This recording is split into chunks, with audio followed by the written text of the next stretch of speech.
नमस्कार दोस्तों, जय माता दी। आज की जानकारी तो दोस्तों बहुत ही विशेष रहेगी और आज की जानकारी हमारी रहेगी भगवान शंकर से रिलेटेड। क्योंकि सावन आने जा रहा है तो सावन में हम क्या है, भगवान को अलग अलग चीज़ें अर्पित करके अलग अलग उसके फल प्रदान जो भगवान शंकर हमें करते हैं, अलग अलग तरीके के फल अलग अलग चीज़ें अर्पित करने के हैं। तो आज हम बात करने जा रहे हैं पुष्पों के बारे में कि भगवान शंकर को कौन सा पुष्प चढ़ाने से क्या फल की प्राप्ति हो रही है दोस्तों। और इसमें निश्चित पुष्प भी है, लेकिन वो अगले वीडियो में मैं बताऊंगा आपको जो नहीं चढ़ाने चाहिए। तो आज तो हम बात करेंगे केवल किसकी, कि भगवान शंकर के ऊपर कौन से पुष्प चढ़ाने चाहिए और उनका कितना फल है। तो सबसे पहले दोस्तों भगवान व्यास जी ये बताते हैं, अगर आप एक शास्त्रों में आपको पता है सोने का दान, स्वर्ण का दान महादानों में काउंट होता है, और अगर आप 1000 किलो सोना दान करते हो उसके बराबर का फल मिलता है यदि आप आंकड़े का एक पुष्प भगवान शंकर के ऊपर चढ़ाते हो। और 1000 आंकड़ों के पुष्प जब आप भगवान शंकर पे चढ़ाते हो उसके बराबर का फल मिलता है एक कनेर के फूल चढ़ाने से। 1000 कनेर के पुष्प अगर आप भगवान शंकर के ऊपर अर्पित करते हो तो उसके बराबर का फल मिलता है एक बेलपत्र चढ़ाने से।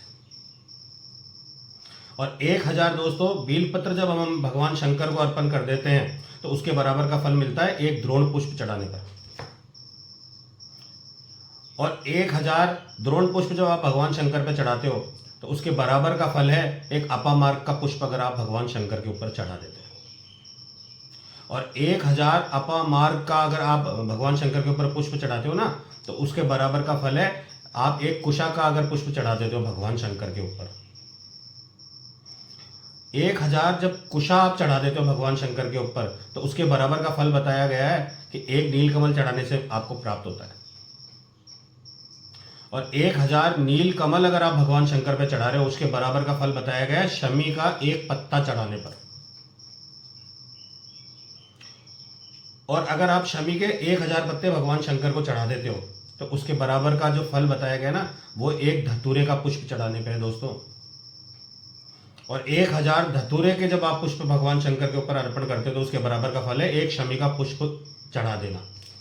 तो आप अंदाजा लगा लीजिए दोस्तों, बेलपत्र सभी चढ़ा रहे हैं, हमें भी चढ़ाना चाहिए, लेकिन शमी का पुष्प अगर आप चढ़ाते हैं तो कोटि कोटि आपके पाप कटते हैं उससे, और उसके आपके पुण्य में इतनी मतलब तेजी के साथ आपके पुण्य की वृद्धि होती है।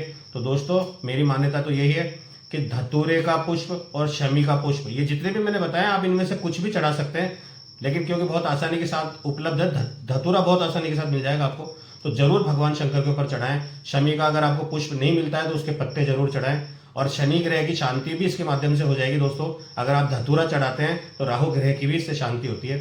करिए दोस्तों, और आप लोग करिए, सबका पुण्य बढ़ना चाहिए। मेरी तो सिर्फ एक ही मनोकामना है। जय माता दी।